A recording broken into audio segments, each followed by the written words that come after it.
Hello बच्चों, स्वागत है आपका एक नई क्लास में। आज की क्लास में पढ़ने वाले हैं class 10th mathematics chapter number 3। Chapter number 3 के अंतर्गत हम प्रश्नावली 3.3 को हल कर रहे थे। ठीक है, तो अगर हम बात करें जो प्रश्नावली 3.3 है, ये आपका पार्ट 2 वीडियो है। ठीक है, ये वाला आपका पार्ट 2 वीडियो है। इससे पहले पार्ट 1 वीडियो में हम प्रश्नावली 3.3 के क्वेश्चन नंबर 1 को बहुत ही अच्छे तरीके से, बहुत ही सिंपल मेथड से आपको मैं बता चुका हूँ। ठीक है, तो ये जो आपका क्वेश्चन नंबर 1 है आपके लिए इंपॉर्टेंट है। ठीक है, इस प्रकार के जो सवाल होते हैं आपके बोर्ड एग्जाम में पूछे जाते हैं। ठीक है, तो ये जो क्वेश्चन नंबर 1 यानी कि जो आपका पार्ट 1 वीडियो है उसको आप देखना चाहते हो तो आपको लिंक्स मिल जाएगी डिस्क्रिप्शन बॉक्स में, या आप प्लेलिस्ट को चेक कर सकते हो। ठीक है, अगर आप प्लेलिस्ट को चेक करोगे तो वहाँ पर सभी वीडियो चैप्टर वाइज अपलोडेड है। ठीक है, वहाँ पर जाकर अपनी कंप्लीट तैयारी कर सकते हो उन सभी वीडियो को देखकर। ठीक है, तो एक बार जरूर जाकर प्लेलिस्ट को चेकआउट करना। ठीक है, तो आज की वीडियो में क्या करेंगे, आज की वीडियो में हम प्रश्नावली 3.3 के क्वेश्चन नंबर 2 को देखने वाले हैं। ठीक है, क्वेश्चन नंबर 2 की बात करें तो क्वेश्चन नंबर 2 में आपको कितने सवाल दिए गए, 5 सवाल दिए गए। ठीक है, यानी कि इन सभी पांचों सवाल को हम इस वीडियो में कंप्लीट करेंगे। ठीक है, तो ये देखो, ये आपका जो क्वेश्चन नंबर 2 है, यानी कि जो इसमें आपके जो 5 सवाल है ना,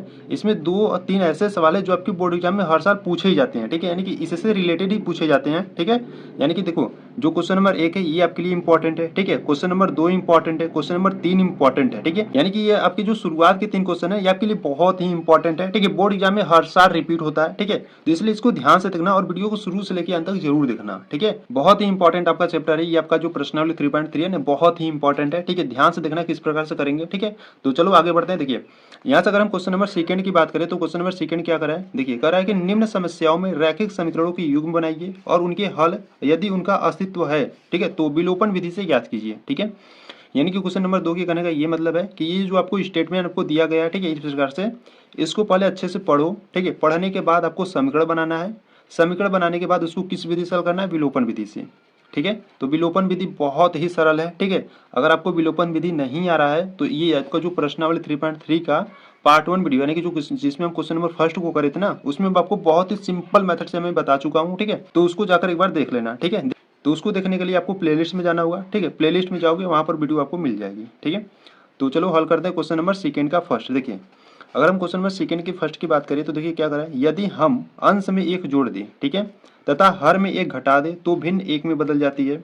यदि हर में एक जोड़ दे तो वह 1/2 हो जाती है। तो वह भिन्न क्या है। ठीक है, यानी कि आपसे पूछ क्या रहा है, आपसे पूछ रहा है भिन्न पूछ रहा है। ठीक है, तो जो पूछे आप उसी को मान लो। ठीक है, तो भिन्न क्या होता है, भिन्न आपका अंश और हर से मिलकर आपका एक भिन्न बनता है, यानी कि ऊपर अंश होता है नीचे हर होता है। ठीक है, तो यहाँ से हम अंश को x मान लेंगे और हर को y मान लेंगे। ठीक है, और इस प्रकार से करेंगे हल। ठीक है, तो चलो देखते हैं क्वेश्चन नंबर सेकेंड के फर्स्ट को, बहुत ही इंपॉर्टेंट है। ठीक है, तो यहाँ से अगर हम बात करें क्वेश्चन नंबर सेकेंड की फर्स्ट, ठीक है, तो ध्यान से देखना, बहुत ही इंपॉर्टेंट है, बहुत बार आपके बोर्ड एग्जाम में पूछा भी गया है। ठीक है, तो देखो आपको प्रश्न में पूछ रहा है भिन्न। ठीक है, तो यहाँ से पहले हम भिन्न के बारे में समझते हैं। ठीक है, देखो भिन्न क्या होता है, भिन्न जैसे आपकी संख्या पढ़ा होगा 2/3, ठीक है, 5/7, ये आपके क्या होते हैं, भिन्न होते हैं। ठीक है, तो इसमें जो 2 है ना, इसमें जो 2 है वो आपका क्या होता है, अंश होता है। ठीक है, और इसमें जो 3 है ना वो आपका हर होता है। ठीक है, इसी प्रकार से यहाँ जो 5 है वो आपका अंश है।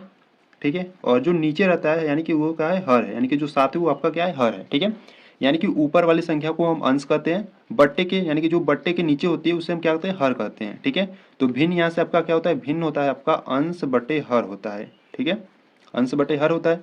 तो यहाँ से देखो आपको भिन्न पूछ रहा है, तो यहाँ से जो भिन्न का अंश होगा उसको हम x मान लेंगे और जो भिन्न का हर है उसको हम y मान लेंगे। ठीक है, तो यहाँ से हम किस प्रकार से लिखेंगे, यहाँ से हम लिखेंगे माना भिन्न का अंश। ठीक है, माना भिन्न का अंश जो है वो क्या है, x है। ठीक है, वह भिन्न का हर, भिन्न का जो हर है यानी कि जो नीचे वाली संख्या हुई उसको हम y मान लेते हैं। ठीक है, तो अब देखो प्रश्न में आपको कहा, ठीक है, तो यहाँ से अगर हम भिन्न की बात करें, ठीक है, तो यहाँ से अगर हम भिन्न की बात करें तो भिन्न क्या हो जाएगा, भिन्न देखो अंश, ठीक है, भिन्न क्या होता है, अंश बटे हर होता है।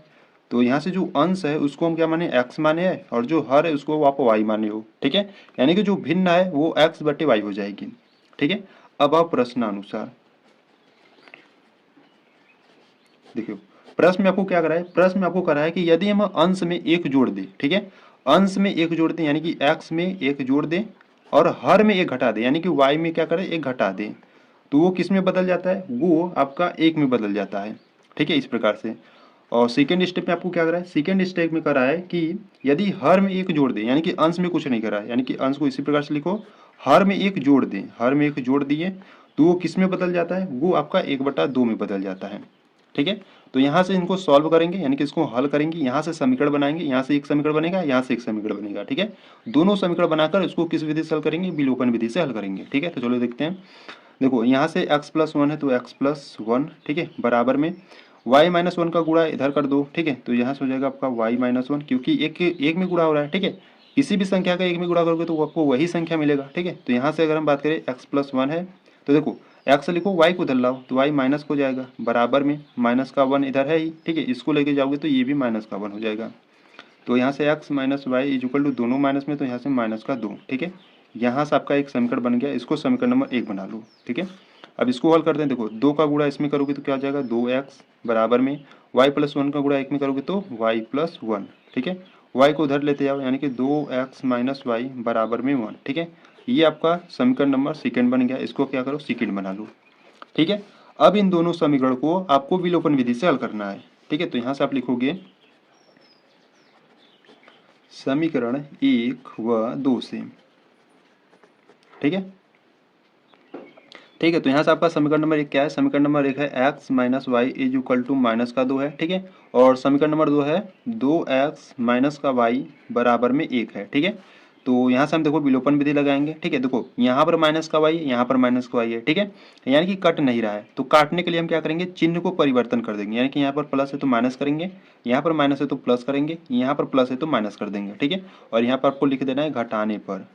ठीक है, जब घटाते हो तभी आपको चिन्ह परिवर्तन करना होता है। ठीक है, तो यहाँ से प्लस का वाई माइनस का वाई कैंसिल आउट हो जाएगा। ठीक है, और -2x में से प्लस का x जाएगा तो माइनस का x बराबर में -1 -2 माइनस का 3 हो जाएगा। ठीक है, माइनस माइनस काट दो तो x इज इक्वल टू कितना आ गया, 3 आ गया। ठीक है, x का मान 3 आ गया। अब x का मान आप समीकरण नंबर 1 में रखो या समीकरण नंबर 2 में रखकर y का मान ज्ञात कर लो। ठीक है, तो यहाँ से देखो, यहाँ से हम लिखेंगे x का मान समीकरण 1 में रखने पर। ठीक है, आपको जिसमें सरल पड़े उसमें आप रख सकते हो। ठीक है, तो समीकरण नंबर 1 है x minus y equal to -2। ठीक है, तो x का स्थान पर क्या रखेंगे, 3, तो यहाँ पर हम रखेंगे 3 और माइनस में आपका y है। ठीक है, बराबर में माइनस का 2 है। ठीक है, तो यहाँ से y का मान याद करेंगे तो minus y is equal to में माइनस का 2, इसको उधर लेके जाओगे तो क्या हो जाएगा, माइनस का 3, प्लस का 3 है उधर जाएगा तो माइनस का 3, तो minus y is equal to, दोनों माइनस में है तो माइनस का 5 हो जाएगा, जोड़ दोगे तो। ठीक है, माइनस माइनस काट दो, यानी कि y इज इक्वल टू क्या निकल गया, 5 निकल गया। ठीक है, x का मान 3 आ गया, y का मान 5 आ गया। ठीक है, तो यहाँ से आप भिन्न क्या माने थे, आपका जो भिन्न था, ठीक है, भिन्न यानी कि अंश बटे हर, अंश बटे हर, तो अंश क्या है, अंश आपको x माने थे और जो हर था उसे आप y माने थे। ठीक है, तो यहाँ से जो x का मान है वो 3 निकल गया और हर यानी कि y का जो मान है वो 5 निकल गया। ठीक है, तो भिन्न आपका क्या हो गया, भिन्न आपका हो गया 3/5। ठीक है, तो यहाँ से आपको लिख देना है अतः, अतः जो भिन्न है, ठीक है, वो 3/5 है। ठीक है, इस प्रकार से आपको करना था। ठीक है, तो इम्पॉर्टेंट है। ठीक है, अगर कुछ भी डाउट हो रहा है तो एक बार फिर से देखो इसको।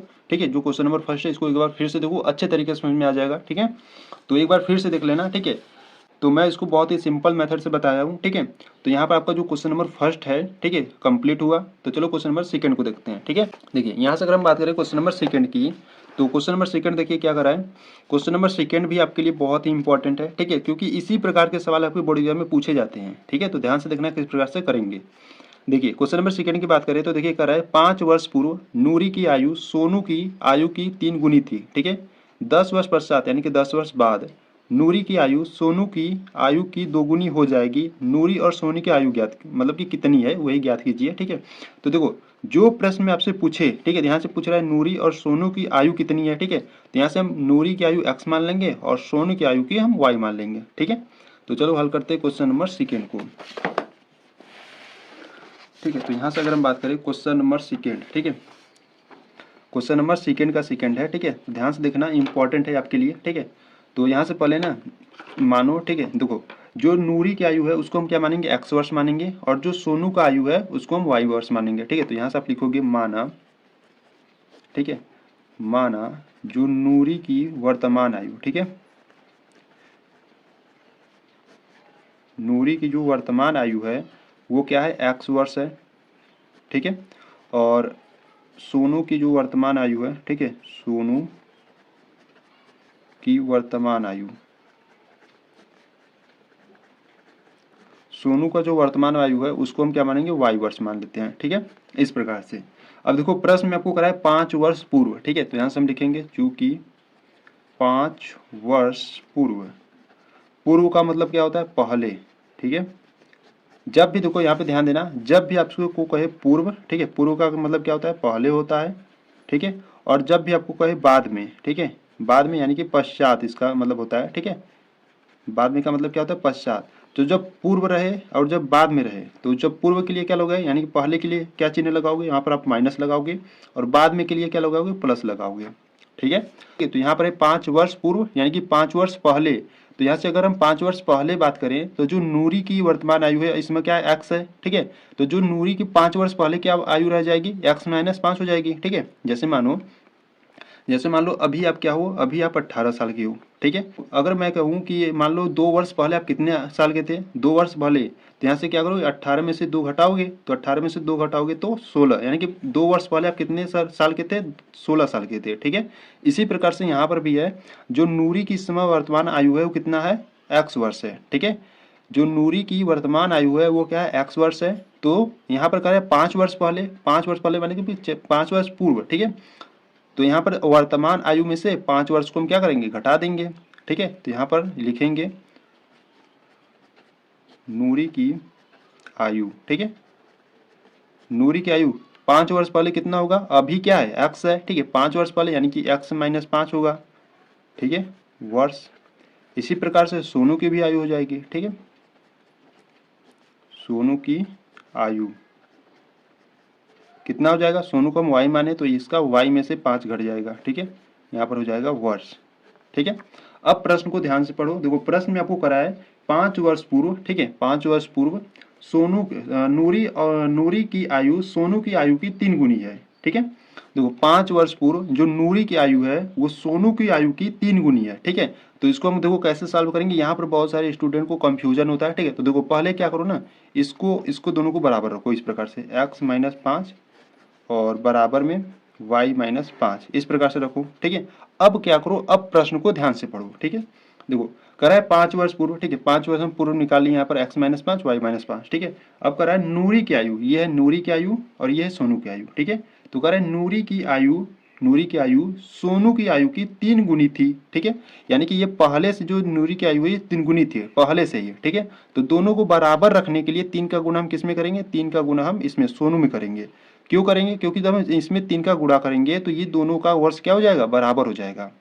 ठीक है, तो दोनों का वर्ष बराबर करने के लिए हम 3 का गुणा सोनू में करेंगे, तो यहाँ पर नूरी की जो आयु होगी वो सोनू को आयु हो जाएगा। ठीक है, इस प्रकार से हल करते हैं। ठीक है, तो इसको ध्यान से देख लेना एक बार। ठीक है, तो यहाँ से क्या करेंगे, देखो यहाँ से हल करेंगे तो यहाँ से x माइनस 5 ही होगा। ठीक है, बराबर में 3 का अंदर गुणा करेंगे तो यहाँ से हो जाएगा 3y माइनस का 3 और गुणे 5 15। ठीक है, यहाँ से y को उधर लाते हैं। ठीक है, तो x माइनस का 3y बराबर में 5 को उधर ले जाते हैं। ठीक है, तो माइनस का 15 है, उधर जाएगा तो प्लस का 5 हो जाएगा।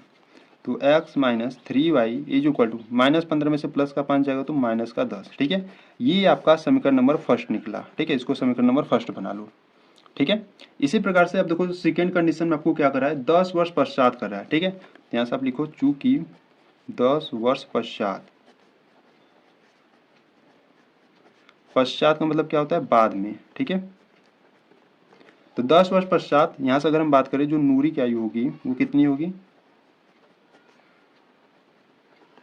नूरी की आयु देखो 10 वर्ष पश्चात अगर हम कहें कि अभी आप मान लो 18 साल के हो। ठीक है, 10 साल बाद आप कितने साल के रह जाओगे, 10 साल बाद आप कितने साल के रह जाओगे, 28 साल के। तो यहाँ पर आप क्या करोगे, 10 को ऐड करोगे ना।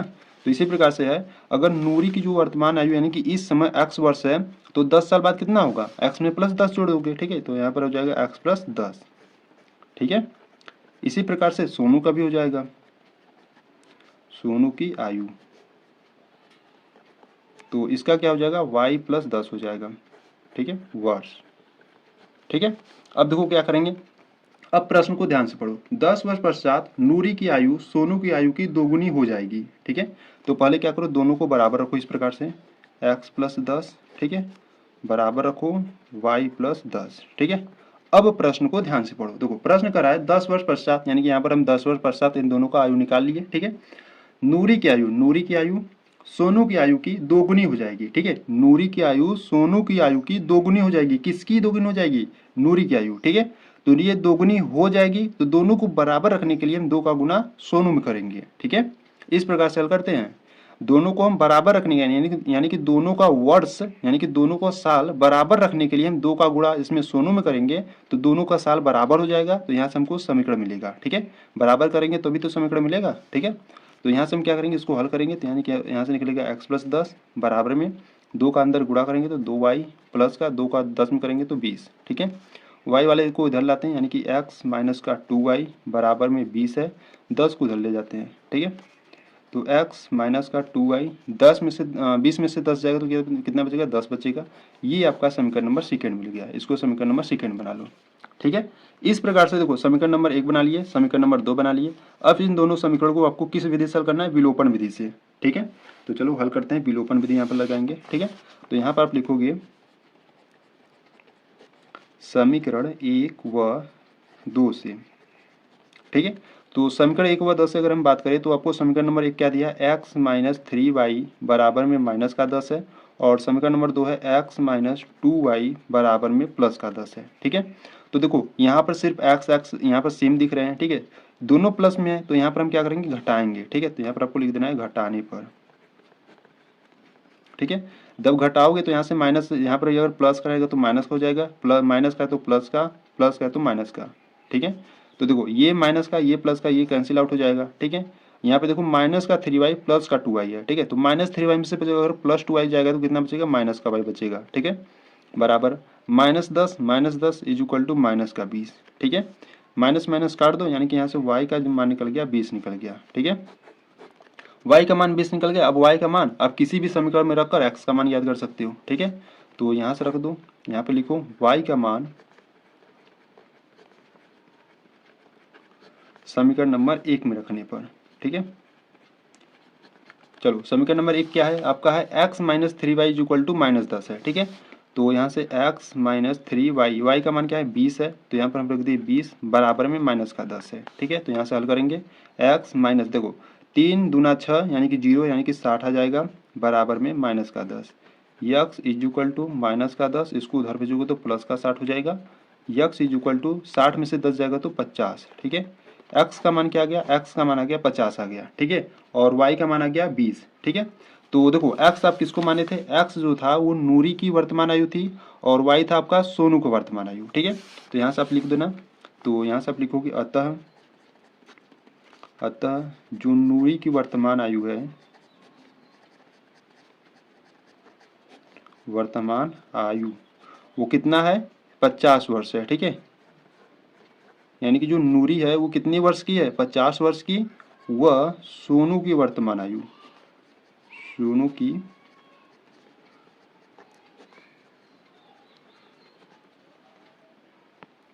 सोनू की वर्तमान आयु कितना हो जाएगा? 20 वर्ष हो जाएगा। ठीक है, इस प्रकार से इसको हल करना था। ठीक है, तो आपसे पूछ रहा कि जो नूरी की वर्तमान आयु और सोनू का वर्तमान आयु, तो यहाँ से हो जाएगा नूरी की जो वर्तमान आयु है वो 50 वर्ष हो जाएगा, और सोनू की वर्तमान आयु 20 वर्ष हो जाएगा। ठीक है, तो इस प्रकार से आपको क्वेश्चन नंबर सेकंड को करना था। ठीक है, तो इंपॉर्टेंट है, एक बार फिर से देख लेना। ठीक है, इस प्रकार के सवाल जो आपके बोर्ड एग्जाम में पूछे जाते हैं। ठीक है, तो यहाँ पर आपका जो क्वेश्चन नंबर सेकंड वो आपका कंप्लीट हुआ। ठीक है, तो चलो क्वेश्चन नंबर अब थर्ड को देखते हैं। ठीक है, तो देखिए यहाँ से अगर हम क्वेश्चन नंबर थर्ड की बात करें, ठीक है, तो देखिए क्वेश्चन नंबर थर्ड भी आपके लिए इंपॉर्टेंट है। ठीक है, इस प्रकार के भी सवाल आपके बोर्ड एग्जाम में पूछे जाते हैं। ठीक है, तो देखिए अगर हम क्वेश्चन नंबर थर्ड की बात करें, देखिए क्वेश्चन नंबर थर्ड करा है कि 2 अंकों की संख्या के अंकों का योग कितना है? 9 है। ठीक है, इस संख्या का 9 गुना संख्या के अंकों को पलटने से बनी संख्या का 2 गुना है, वह संख्या ज्ञात कीजिए। ठीक है, यहाँ से आपको क्या पूछ रहा है? वह संख्या ज्ञात कीजिए। ठीक है, तो पहले समझते हैं संख्या होती क्या है। ठीक है, तो क्वेश्चन नंबर थर्ड की बात करें अगर,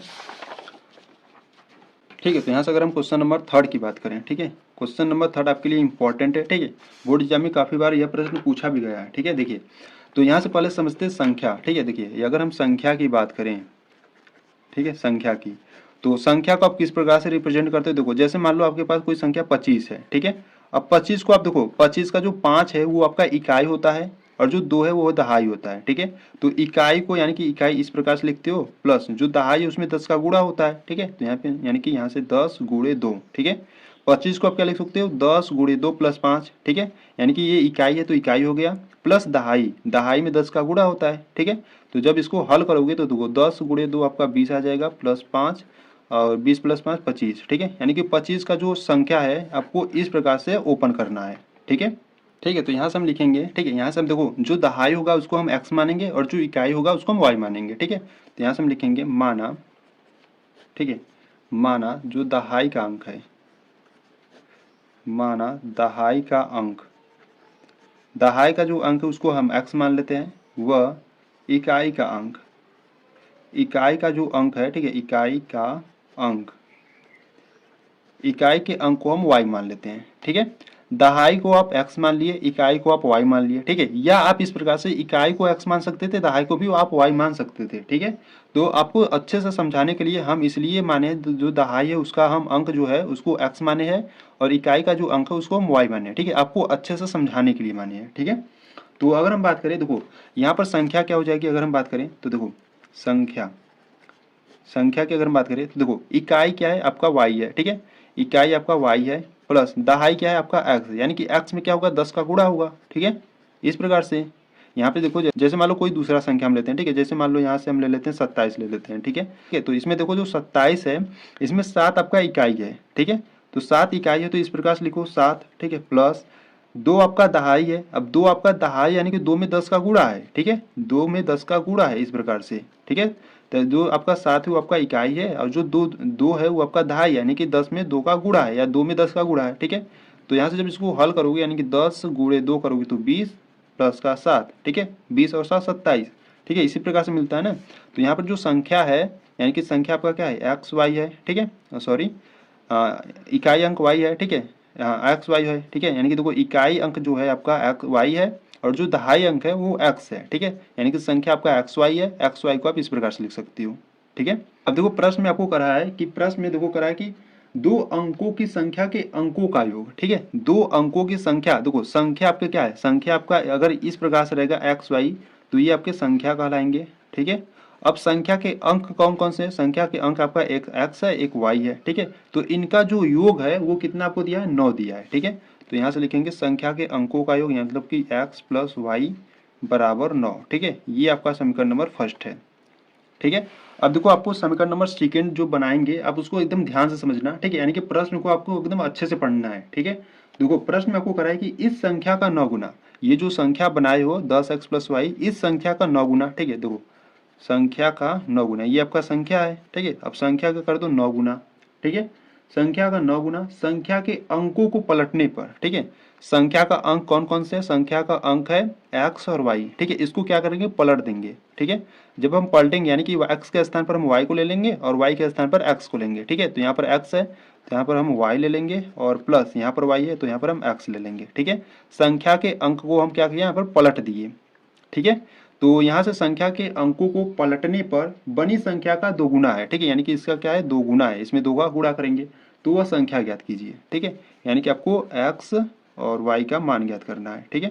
तो चलो देखते हैं 9 का गुणा अंदर कर लो, ठीक है, तो 9 गुणे 10 करोगे तो कितना हो जाएगा 90x, ठीक है, प्लस 9 का गुणा y में करोगे तो 9y बराबर में 2 का अंदर गुणा कर लो तो कितना हो जाएगा 20y प्लस का 2x, ठीक है, 9y और 2x को इधर लेते आओ, ठीक है, तो 90x माइनस का 2x प्लस का क्या है 9y, ठीक है, माइनस का इधर आ जाएगा तो 20y बराबर में 0 बचा, ठीक है।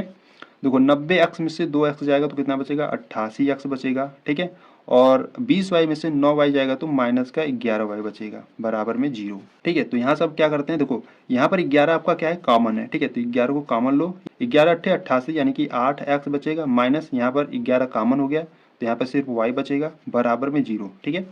11 इधर गुणा में उधर भेजोगे तो भाग में यानी कि 0 के बट्टे जाएगा यानी कि संख्या 0 आएगी, यानी कि यहाँ से आपको क्या निकला 8x माइनस वाई बराबर 0, ठीक है, ये समीकरण नंबर आपका सेकेंड है, ठीक है।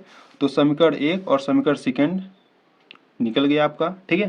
तो यहाँ से आपको देखो विलोपन विधि लगा दो या प्रतिस्थापन विधि लगा दो, ठीक है, तो आपको जो मर्जी वो लगाओ, ठीक है, पर आपको प्रश्न में कहा है कि विलोपन विधि से हल करना है तो हम विलोपन विधि से हल करेंगे, ठीक है। तो यहाँ पर हम लिखेंगे देखो समीकरण 1 व 2 से, समीकरण 1 व 2 से, ठीक है, तो समीकरण 1 है आपका x प्लस वाई बराबर 9 है और समीकरण 2 है आपका 8x माइनस का y बराबर 0 है। ठीक है, तो यहाँ पर हम विलोपन विधि लगाएंगे। देखो यहाँ पर प्लस का y, यहाँ पर माइनस का y, यानी कि कट रहा है। ठीक है, तो यहाँ पर आप लिखोगे जोड़ने पर। ठीक है, तो ये तो कट जाएगा प्लस माइनस से। देखो 8x एक x और है। ठीक है, यानी कि दोनों को मिलाओगे तो 9x हो जाएगा, बराबर में 0 और प्लस 9 करोगे तो 9। ठीक है, x इज इक्वल टू बराबर में 9 है, ये गुणा में आ जाएगा बट्टे में, और 9 एकम 9। ठीक है, यानी कि x का मान क्या आ गया, x का मान 1 आ गया। ठीक है, तो x का मान आप समीकरण नंबर 1 या 2 में रखकर y का मान ज्ञात कर लो। ठीक है, तो यहाँ पे लिखेंगे हम x का मान समीकरण नंबर 1 में रखने पर।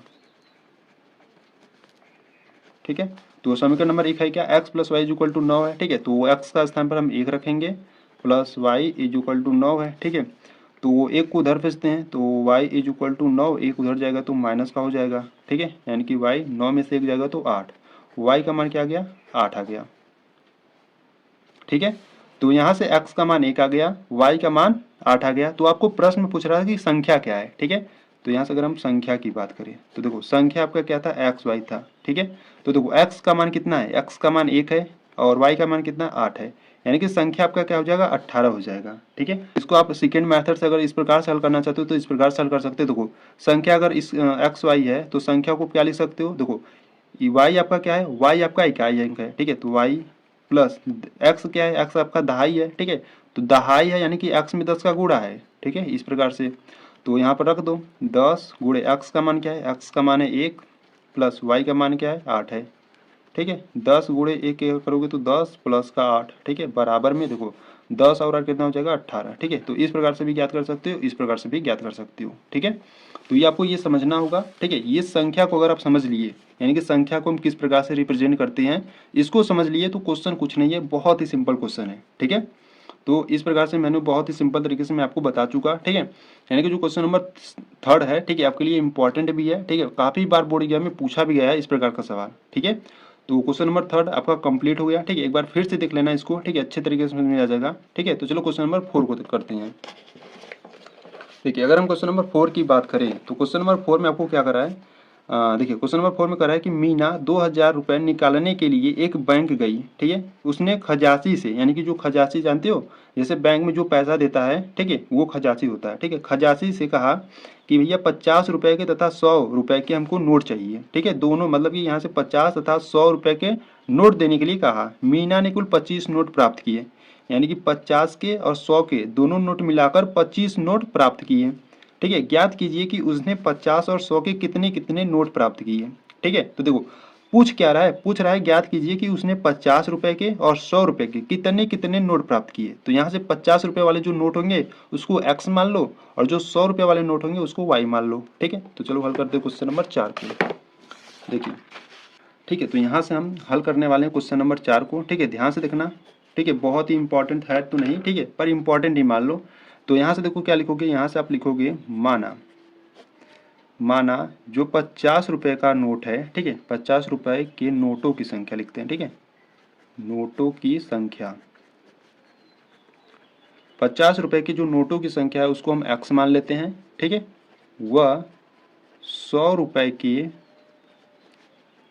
नोटों की संख्या, 100 रुपए की जो नोटों की संख्या है उसको हम क्या मान लेते हैं, y मान लेते हैं। ठीक है, अब प्रश्न को ध्यान से पढ़ो। देखो प्रश्न में आपको करा है कि मीना 2000 रुपए निकालने के लिए एक बैंक गई। ठीक है, तो गई उसने खजासी कहा कि 50 रुपए तथा 100 रुपए के नोट देने के लिए कहा। ठीक है, अब देखो 50 रुपए के नोट यानी कि यहाँ से हो जाएगा 50x प्लस 100 रुपए का नोट क्या है y, यानी कि यहाँ से हो जाएगा 100y। ठीक है, तो 100y हुआ कितने रुपए निकालने के लिए, 2000। ठीक है, यानी कि यहाँ से हो जाएगा बराबर में 2000। ठीक है, इसको समझे। देखो 50 रुपए के जो नोटों की संख्या उसको हम क्या माने, x माने हैं। ठीक है, तो 50x हो गया। इसी प्रकार से 100 रुपए की जो नोटों की संख्या है वो y है, तो यहाँ से 100y हो गया। बराबर में कितने रुपए निकालने के लिए गई थी, 2000 ना, तो 2000 बराबर में हो जाएगा।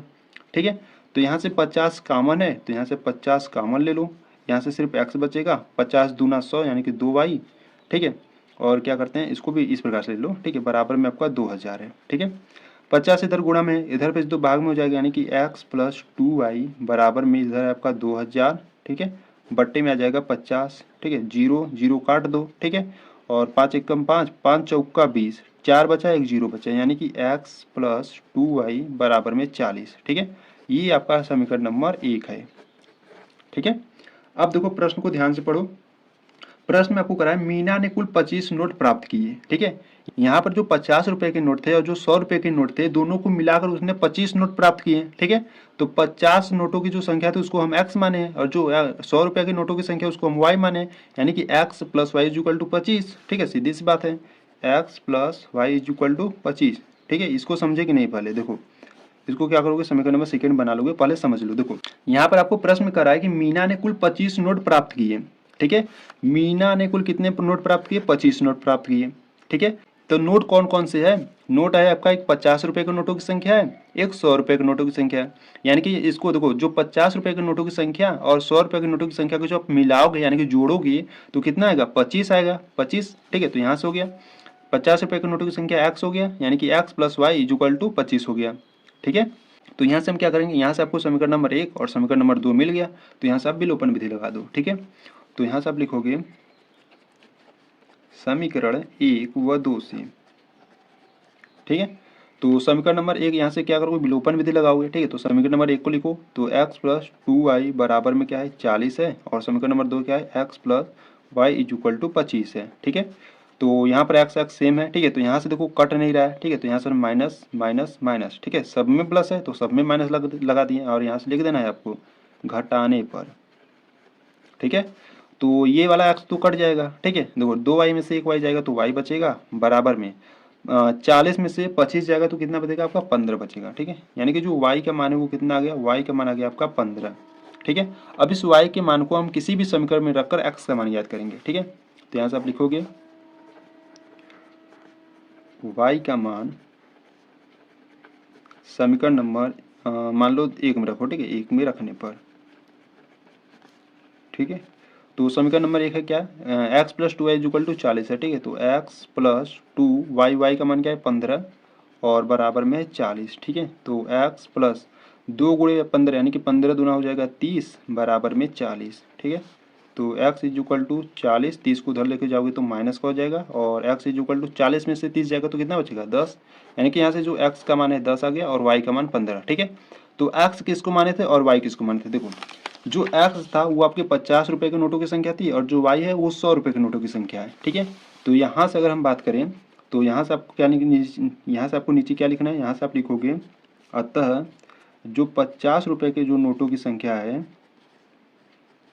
50 रुपए के नोटों की संख्या वो कितनी है, देखो 50 रुपए के नोटों की संख्या कितनी है 10 है, क्योंकि आपने 50 रुपए के नोटों की संख्या को आपने x माना था। ठीक है, तो ये 50 रुपए के नोटों की संख्या 10 निकल गई, वह 100 रुपए के नोटों की जो संख्या है वो कितना है 15 है। ठीक है, आप 100 रुपए के नोटों की संख्या को y माने थे तो y का मान यहाँ पे 15 है। ठीक है, यानी कि यहाँ से देखो 50 रुपए के नोटों की संख्या 10 है। ठीक है, और 100 रुपए के नोटों की संख्या 15 है। ठीक है, आपको प्रश्न में कहा था कि मीना ने कुल कितने नोट प्राप्त किए थे, 25 नोट। ठीक है, यहाँ पर 50 रुपए के नोटों की संख्या 10 है तो 10 लिख लो। ठीक है, प्लस 100 रुपए के नोटों की संख्या कितना है 15 है। ठीक है, दोनों को ऐड करो, दोनों को ऐड करोगे तो 25 आ जाएगा, यानी कि उसने कुल कितने नोट प्राप्त किए थे 25, यानी कि यहाँ पर हमारा आंसर सही है। ठीक है, इस प्रकार से चेक भी आप कर सकते हो। ठीक है, ठीक है, तो यहाँ पर आपका जो क्वेश्चन नंबर 4 है यानी कि जो क्वेश्चन नंबर 4 है वो आपका कंप्लीट हुआ। ठीक है, तो चलो क्वेश्चन नंबर 5 को देखते हैं। ठीक है, तो देखिए क्वेश्चन नंबर 5 की बात करें तो इस प्रश्नावली यानी कि जो प्रश्नावली आपका 3.3 है, इस प्रश्नावली का आपका अंतिम सवाल है। ठीक है, तो ध्यान से देखना किस प्रकार से करेंगे। देखिए प्रश्न को पहले आपको ध्यान से पढ़ना है। ठीक है, देखिए कह रहा है कि किराए पर पुस्तकें देने वाले किसी पुस्तकालय का प्रथम 3 दिनों का एक नियत किराया है। ठीक है, नियत किराया आप समझते हो, जैसे 3 दिनों का, यहाँ पे देखो 3 दिनों का नियत किराया यानी कि 3 दिन तक अगर 5 रुपये चल रहा है तो 3 दिन तक 5 ही रुपये चलेगा, उसमें कोई भी बदलाव नहीं होगा। ठीक है, तथा उसने बाद में, ठीक है, तथा उसके बाद प्रत्येक अतिरिक्त दिन का अलग किराया है। ठीक है, यानी कि 3 दिन के बाद उसका अतिरिक्त अलग किराया है। ठीक है, सरिता ने 7 दिनों तक एक पुस्तक रखने के लिए 27 रुपये अदा किए, जबकि सुशी ने एक पुस्तक 5 दिनों तक रखने के लिए 21 रुपये अदा किए। नियत किराया तथा प्रत्येक अतिरिक्त दिन का किराया ज्ञात कीजिए। ठीक है, यहाँ से आपसे पूछ रहा है नियत किराया क्या होगा और प्रत्येक अतिरिक्त दिन का किराया क्या होगा। ठीक है, तो चलो देखते हैं किस प्रकार से हल करेंगे। देखिए ध्यान से पहले एक बार प्रश्न को तो पढ़ लो। ठीक है, बहुत ही सिंपल क्वेश्चन है ये। ठीक है, ठीक है। तो यहाँ से हम हल करने वाले क्वेश्चन नंबर 5 को। ठीक है, तो ध्यान से देखना किस प्रकार से हल करेंगे। देखिए यहाँ से पहले आप मान लो, ठीक है, क्या मानोगे, देखो प्रश्न में आपको क्या पूछ रहा है, कह रहा है नियत किराया तथा अतिरिक्त दिन का किराया आपसे पूछ रहा है। ठीक है, तो जो नियत किराया है, नियत किराया कितना है, प्रथम 3 दिनों का है। ठीक है, तो उसको आप क्या मान लो, एक्स मान लो। तो यहाँ से आप लिखोगे प्रथम 3 दिनों का, ठीक है, प्रथम 3 दिनों का नियत किराया, नियत किराया, ठीक है, उसको आप एक्स मान लो। और प्रतिदिन का, ठीक है, प्रतिदिन का जो किराया है उसे वाई वाई मान लो। ठीक है, तो यहाँ से आप लिखोगे प्रतिदिन का किराया, प्रतिदिन का जो किराया है उसे वाई रुपये मान लो। ठीक है, यहाँ से लिख दो रुपए और यहाँ से रुपए। ठीक है, तो देखो प्रश्नानुसार प्रथम स्थिति में क्या करा है। ठीक है, यहाँ पे लिख देते प्रथम स्थिति में। ठीक है, प्रथम स्थिति में अगर हम बात करें तो देखो प्रश्न को एक बार ध्यान से पढ़ना है आपको। ठीक है, देखो कह रहा है किराए पर पुस्तक देने वाले किसी पुस्तकालय का प्रथम 3 दिनों का एक नियत किराया है। ठीक है, तथा उसके बाद प्रत्येक अतिरिक्त दिनों का अलग किराया है। ठीक है, ये तो प्रश्न में कहा था। अब देखो एक सरिता नाम की लड़की है। ठीक है, सरिता ने 7 दिनों तक एक पुस्तक रखने के लिए कितने रुपए अदा किए, 27 रुपए अदा किए। ठीक है, सरिता नाम की लड़की है। ठीक है, सरिता नाम की लड़की है, उसने क्या किया भैया, उसने 7 दिनों तक एक पुस्तक रखी। ठीक है, कितने दिन तक, 7 दिनों तक। तो उसने 7 दिनों तक एक पुस्तक रखी, कितने रुपए अदा किए उसके लिए, उसने 27 रुपए अदा किए। ठीक है, तो ध्यान से समझो 7 दिन तक उसमें आपका जो 3 दिन होगा वो आपका नियत किराया होगा। ठीक है, तो यहाँ से हम क्या करेंगे, 7 में से आपका जो 3 दिनों का नियत किराया यानी कि 3 को हम घटा देंगे तो 4 दिन आपका निकलेगा ये प्रतिदिन का किराया। समझ रहे हो, 7 दिन तक उसने पुस्तक रखी। ठीक है, 7 दिनों में जो 3 दिनों का किराया है वो आपका नियत किराया है। नियत किराया का मतलब कि अगर मान लो अगर कोई बुक का अगर 5 रुपए है, ठीक है, तो वो 3 दिन तक वो 5 रुपए ही रहेगा, उसमें कोई भी बदलाव नहीं होगा। ठीक है, इसीलिए अगर वो 7 दिन तक रखी तो 7 में से 3 दिन का आपका नियत किराया होगा। ठीक है, तो 7 में से अगर हम 3 घटाएंगे तो 4 आएगा, तो 4 ये जो 4 है वो आपका प्रतिदिन का किराया है। ठीक है, तो यहाँ से आप लिखोगे, देखो यहाँ से जो नियत किराया आपका एक्स रहेगा। ठीक है, क्योंकि 3 दिनों का जो नियत किराया है वो एक्स है। ठीक है, तो यहाँ पे जो 3 दिनों का है वो एक्स हो गया, प्लस यहाँ पे जो 4 दिन का आया था 4, और प्रतिदिन का जो किराया वाई माने तो यहाँ से 4 वाई हो जाएगा, बराबर कितने रुपए अदा किए, 27 रुपए अदा किए, तो यहाँ पर बराबर में 27। ठीक है, तो इसको क्या करना है आपको, समीकरण नंबर फर्स्ट बना लेना है। ठीक है, इसी प्रकार द्वितीय स्थिति में आओ। ठीक है,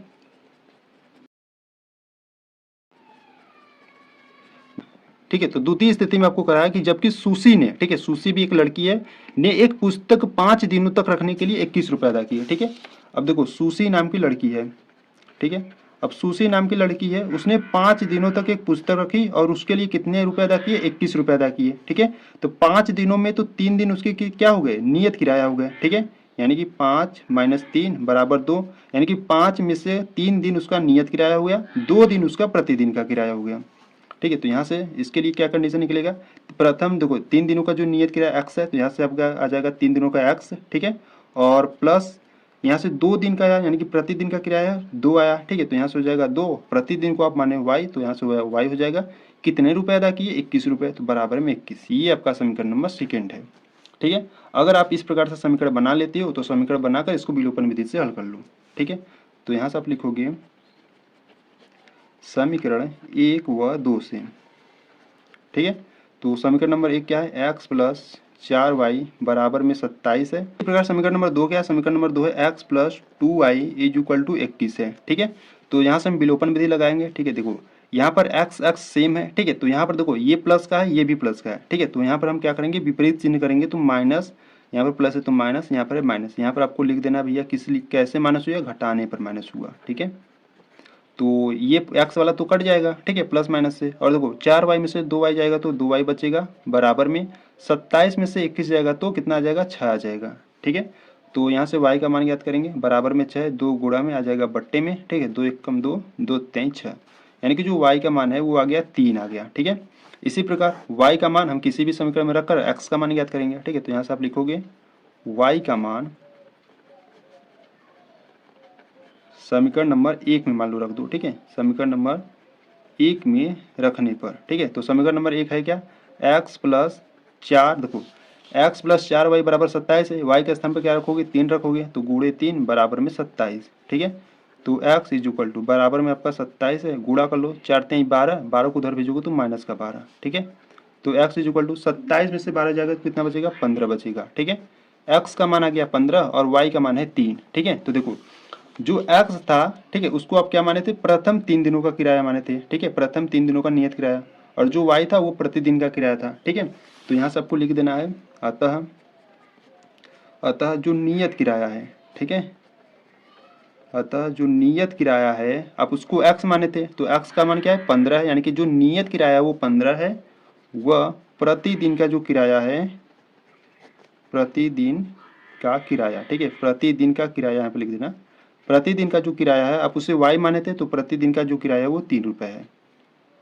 ठीक है, तो यहाँ पे जो नियत किराया है वो 15 रुपये है और जो प्रतिदिन का किराया है वो 3 रुपये है। ठीक है, तो इस प्रकार से इसको हल करना था। ठीक है, तो अगर कुछ भी इसमें डाउट हो रहा है तो एक बार फिर से देखो, अच्छे तरीके से समझ में आ जाएगा। ठीक है, ठीक है, तो यहाँ पर आपका जो प्रश्नावली 3.3 है ये आपका पूरी तरीके से कंप्लीट हो गया है। ठीक है, तो अगर आपको कोई भी सवाल इसमें छूटा है, ठीक है, यानी कि अगर प्रश्नावली 3.1, प्रश्नावली 3.2 और प्रश्नावली 3.3 में अगर आपका कोई भी छूटा है तो प्लेलिस्ट को एक बार जरूर चेक करना। ठीक है, वहां पर सभी वीडियो आपको मिल जाएंगे। ठीक है, आपको ढूंढने की आवश्यकता नहीं है, सिर्फ क्या करो, प्लेलिस्ट पे जाओ, प्लेलिस्ट में सभी वीडियो चैप्टर वाइज अपलोडेड है, वहां पर जाकर अपनी कंप्लीट तैयारी कर सकते हो उन सभी वीडियो को देखकर। ठीक है, ठीक है, तो आज की वीडियो में हमने क्या किया, आज की वीडियो में प्रश्नावली 3.3 को बहुत ही अच्छे तरीके से, बहुत ही सिंपल मेथड से हमने कंप्लीट कर चुका। ठीक है, ठीक है, तो अगर आपको वीडियो अच्छी लगी तो वीडियो को लाइक कर देना। ठीक है, चैनल पर नए तो चैनल को सब्सक्राइब कर देना। ठीक है, चलो मिलते हैं नेक्स्ट वीडियो में, तब तक के लिए जय हिंद, जय भारत।